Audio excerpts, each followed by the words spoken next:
Hello, I want to welcome each and every of you to the maiden edition of Teens Reality TV Show. I am your host, Pastor Udo. Our vision is to create a new brand of teenagers who can get to understand who they are, who they were created to be by God, and helping them navigate this life easily by His help. It is so important.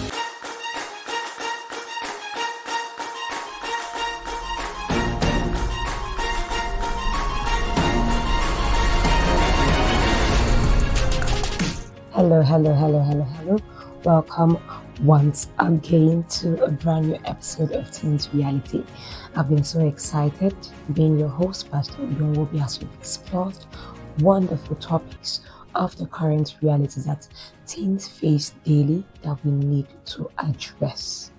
The truth of the matter is that to every one of you who has been a constant contributor to the success of this program, I'm saying a big thank you to every one of you for your participation, for your encouragement, for your well wishes. Remember, this is still the YouTube channel LifeChangersTV. If you've not subscribed, now is the time to hit that subscribe button, like, follow us all we do, and get instantly notified once we go live each and every day. Alright, this is Teens Reality. You're going to see all about the reality of what teenagers are facing. In our last episode, we're going to look at 10 common phrases that groomers say to kids to get them to do things that they want them to do. You understand, that are not right. And we took our time to look at 6 of those points. I just want to run through those 6 first of all before we progress to the next one. You said the first one was you're so special, you're so unique. Is it when they're trying to break the ice and bring them into understanding that yes, I want to see me as someone special in your life? Number 2, you're mature compared to other kids your age. Now they're appealing to your ego. You understand? There's that young ego that is still being formed, making you think that yes, it's someone who values me, who does not look at me as being too young. We come to point 3, he says, I feel like your parents don't really understand you. I understand you so much better. This here right now is them trying to distance you from your parents, making you think that anything your parents are going to say to you is going to be coming like a confrontation to you or sound like someone who doesn't care about you. So they're going to trying to make you receive everything your parents say or do around you with a pinch of salt. You're going to doubt it. You're going to question it. You're going to say to yourself, my parents don't understand me. So this person understands. No matter what my parents say to me to do, I'm going to go in the opposite direction. They are teaching you how to rebel indirectly. Number 4, they go to the statement, I really like you. I miss you when you're not around. Now they're trying to get into your emotional space. They're not just now dealing with your head knowledge, your egos, or your intelligence, and they're getting to the heart of the matter. They're trying to make you feel like, okay, what we have here is special. I think about you all the time. I want to be with you, even when you're busy with school. I'm waiting right here for when you come online and spend time with me. Number 5, we get the big words. I love you. You know, when teenagers hear these words, you realize that many times they're not really in love per se. They're just in love with the idea of being in love. So when they hear people use this phrase in relation to them, there's a kind of excitement, a thrill. It doesn't matter if they love the person back. It doesn't matter if they like the person back. It's just a feeling of, oh, this number of persons love me. This number of persons want to be in a relationship with me, because that is where this person now is clearly headed to. By using these 3 words, I love you, they're trying to let you know, I want to get into a special relationship with you. A special relationship. Now, number 6, they say to you, this is okay, it's okay, the relationship is okay, you're special and I am special. And we see number 6 now, they begin to tell you, after they've told you those 3 words, I love you, they come to saying, it's okay, this relationship is okay, you're special and I'm special. They're trying to let you know, okay, even if we're not seeing each other every day, because some of you might be thinking, oh, I really want to be in a relationship.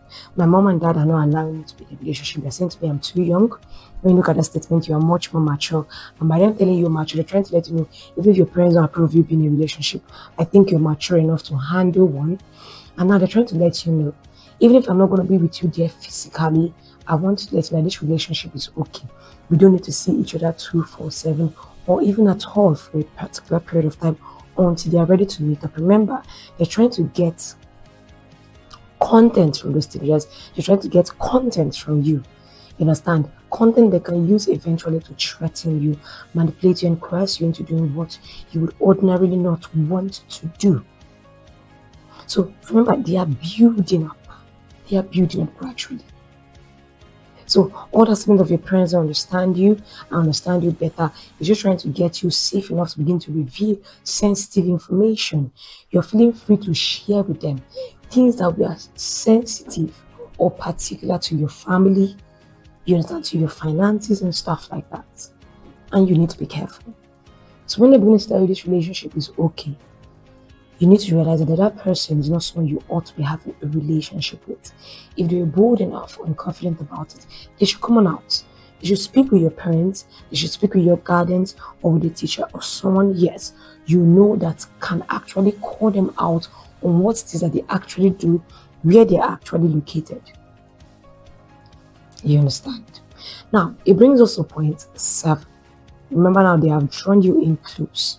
Now, they've introduced to you the fact that they want to be in a relationship with you. And now in the relationship, there is an exchange. And I tell you, I really want to teach you things. I really want to show you things.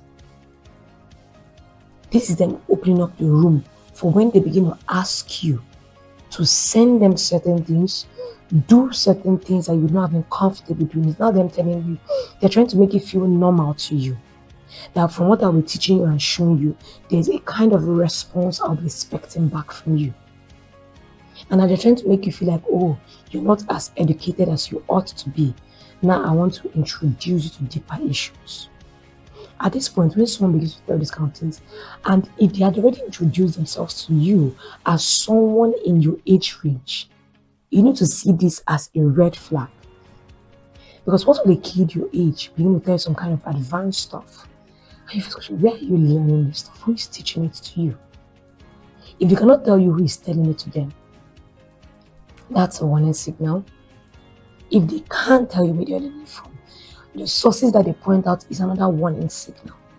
Because if they really are your age range, how they're exposed to such items, how their parents are allowing them to do this also, or where do they get all the time to learn all these things when you know you feel how choked up you are with your own school activities and other extracurricular activities? Where do they get the time to learn all these things? So the beginning, I want to show you things, I want to teach you things. They are trying to prep you. So when you see some kind of things that are not pure, not right, not holy, you feel like it is normal. They are teaching me. He or she is showing to me what I never knew before. Now, number 8, they've told you this now. They're going to tell you, oh, based on what I've been teaching you and showing you, send me pictures of this and I'll send you pictures too. Remember, at this point, as far as they're concerned, both of you now are in a relationship. A relationship you both consented to. By virtue of the fact that they have appreciated you, they've appreciated the fact that you're special, you're unique, you're mature, they understand you, you guys have a deep bond, you both like each other, they love you and stuff like that. And now they've come to the point that, send me pictures of this, I'll send you pictures too. We're in a relationship, we should change pictures, you understand, certain pictures taken with certain kind of poses. And you get to those who might, even the things they show you, some might begin to show you pornography. And they tell you that it's harmless, it's just between me and you. I'm not going to show the pictures to anybody else. It's between me and you. This conversation is private. So even if you show me your private parts, whether it's for a boy or a girl that's been asked to send these pictures, they are giving the kind of assurance that it's not going to go between or beyond the both of you. And at this point, you're feeling like, oh, it's right, it's okay. But the moment someone begins to tell you, send me pictures of yourself based on the fact that I like you, that is a manipulative relationship you ought to cut off immediately. There must be sanctity in the relationship. There must be respect for the human body. Many cultures today have made people feel like your body means nothing, which can be exposed anyhow. In one of our previous episodes, we talked about, you saw that woman who was talking about the fact that in anime, you see the male characters all clothed from head to toe, and then you see the female characters like as if their clothes are so little, exposing their breasts, exposing their other lady parts, and they make you feel like so sexy, so exciting. They're trying to instill in you, indoctrinate you, accepting what ought not to be. There is dignity and respect in being properly dressed. And when someone begins to tell you to reveal your body through pictures, you must not do so. Tell your teenagers, if your parents watching this, they must never feel comfortable. There must nothing I have said to them that should make them feel comfortable sharing their personal pictures with a stranger online. Whether it's even a teacher they feel they know in school, asking them, a coach, you understand, a minister or youth leader, trying to get them to share things that ought to be private. They should not do so. Next, you get to number 9. It says, this is between us alone. If it gets out, you'll be in trouble. Maybe at this point, you've sent some pictures, and now they're asking for something, or maybe someone telling you, send a recording of yourself, touching yourself.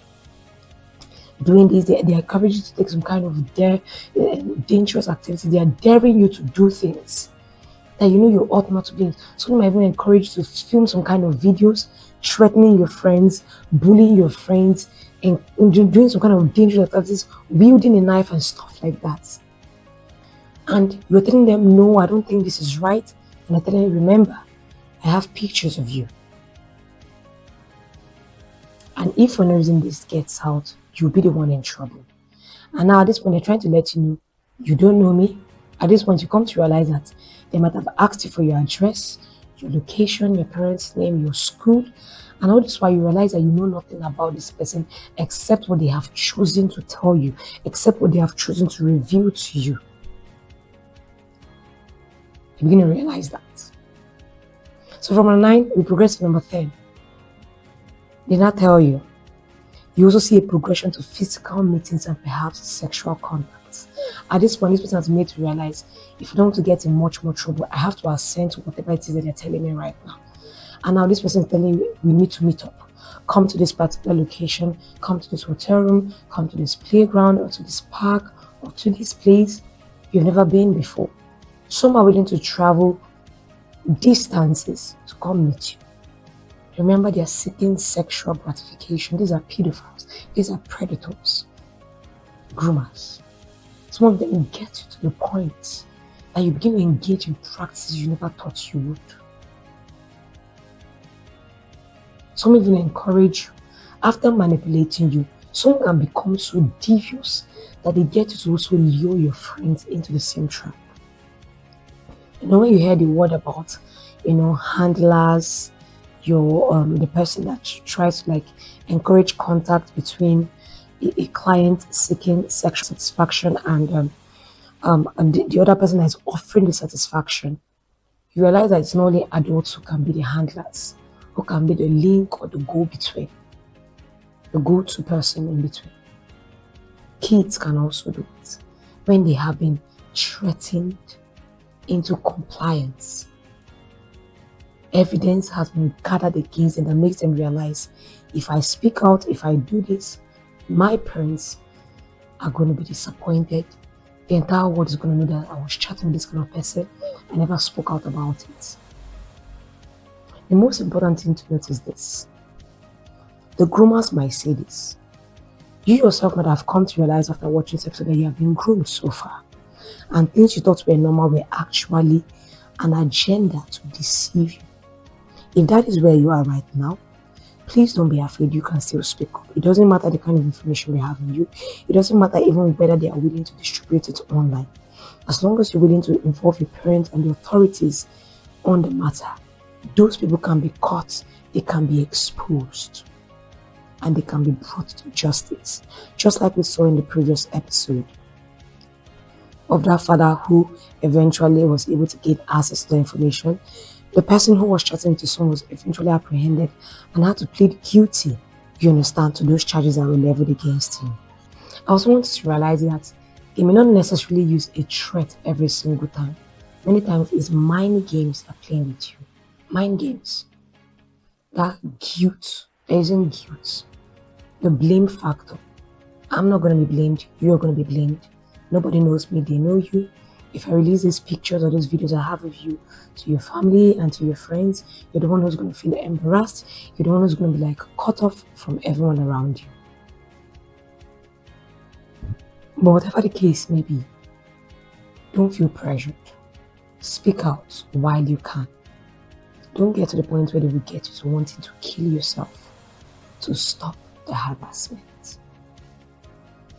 Alright, we're going to go for a short break, and when we return, we will continue. Remember, feel free to contact us using the number +234 813 929 2708 or send an email to teensreality@lifechangerstouch.org. Do stay tuned with the action.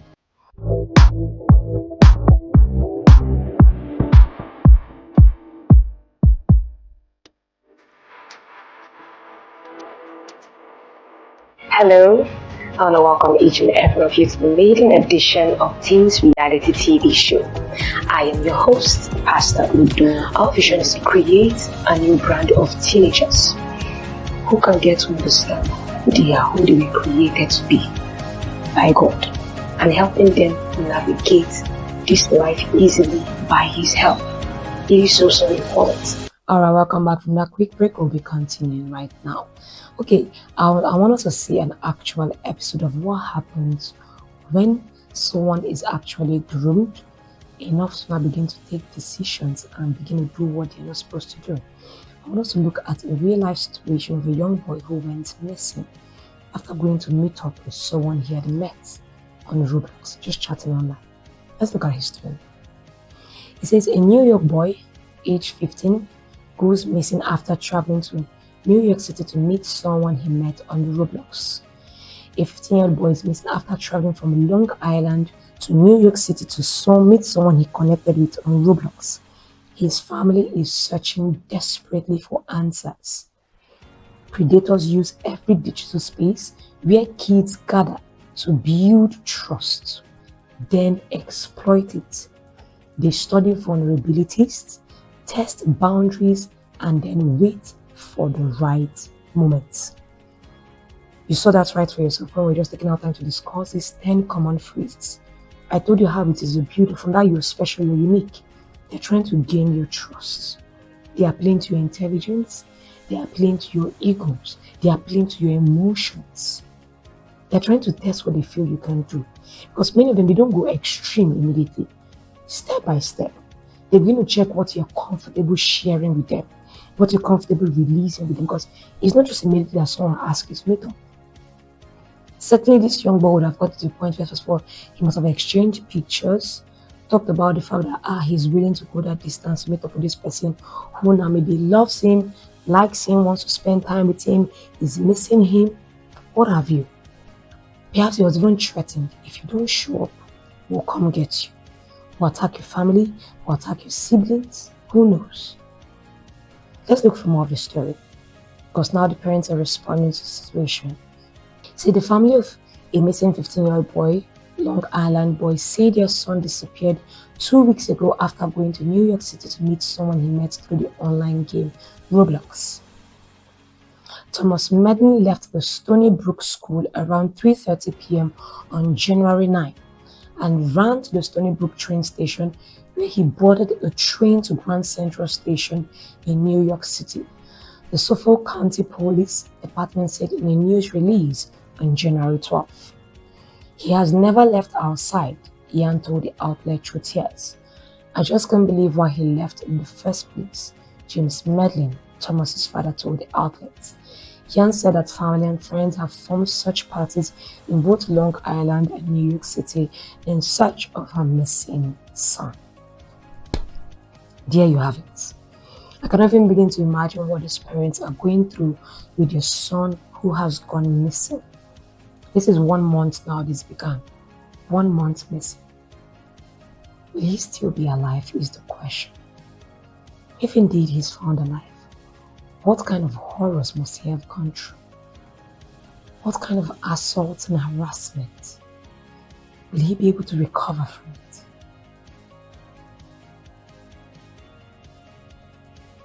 Please, parents, check what is going on with your kids. Those long hours you're spending in their rooms, spending all alone, hanging out with people you don't know about, chatting with strangers. Please go through their phones and check for yourself. Kids are getting smarter by the day. A lot of things that I never knew at that teenage age, kids are doing so effortlessly these days. They don't stress about it, it comes naturally to them. So they know how to hide. So in the same way, many of these kids might not, because some of you might say, I've tried going through their contact list, I've tried going through their chat history, and I'm not seeing anything that seems to raise any alarms. But yet, for some reason, you feel uncomfortable. You feel a kind of urging and a knowing in your spirit within you that something is not right. If you are feeling that way, please do not ignore it. Speak out.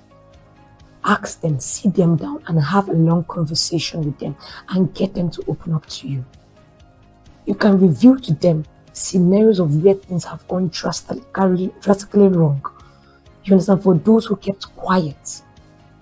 For teenagers who thought they knew it all, who thought they were mature enough to deal with these kind of situations, who thought they were mature enough to strike out on their own and do things without their parents' permissions. This is not a time to be silent. This is not a time to think to yourself that, okay, I don't want to be all up there in my kids' business. You have to be there. If you're not there, someone else will be there. You have a responsibility to be the parents. You have a responsibility to monitor them, to guide and to guard them, to teach them what is right, and help them get back on track when they've begun to make mistakes. Because they will. Remember, we made mention before that many of your parents made mistakes as teenagers. And now when you realize that you were once a teenager who made mistakes, that teenagers you're raising right now can make mistakes. So instead of pushing them to the wall by being too extreme, try to understand what makes them act the way they do. What has made them feel that they need to bond with somebody online, spend time with someone they've never met, they're going to share secretive information, enter into a secret relationship. Get them to open up to you and don't give up till they do. Ensure that you will not lose your teenager in this year. A lot of teenagers are missing. A lot of kids have been killed, have been mutilated, have been sexually assaulted. And the painful thing is that if you don't speak up now, many of these predators and pedophiles will not be caught in time. So that they will not just stop the harm at your child, they will ensure that it doesn't progress to that harmless kid out there. Teenagers, don't be too comfortable with people who are trying to stir up your ego. You're young. Enjoy yourself while you're young. Be willing to appreciate the care your parents give to you. Those questions they ask, don't think it's too invasive of your privacy. If they don't love you, if they didn't care for you, they would not be concerned about you enough to ask these questions. So when they ask, look at that from a place of concern, a place of love. Someone who is concerned about your mental, physical, emotional well-being. And I can assure you, the moment you begin to open up to your parents, you see that much of the pressure you've been dealing with will go away. A lot of it will go away, and you just begin to realize that, why was I hiding it for so long? I should have just been open in the first place. I should have trusted. The world today is a dangerous place. It's becoming even more dangerous by the day. The devil is a lion going about seeking him to devour. We must be careful, we must be diligent, we must be prudent. It says, the prudent man foreseeth danger and hideth himself. The simple walketh into it and is destroyed. You don't want that to be your experience this year. So parents, teenagers, be guided. Thank you for staying tuned on today's episode. I'm Pastor Udo Nwobi, urging each and every one of you to feel free to keep sharing with us using the number +234 813 929 2708 or send an email to teensreality@lifechangerstouch.org. To every one of you who has stayed tuned, thank you. We appreciate you. Till we come away, same time.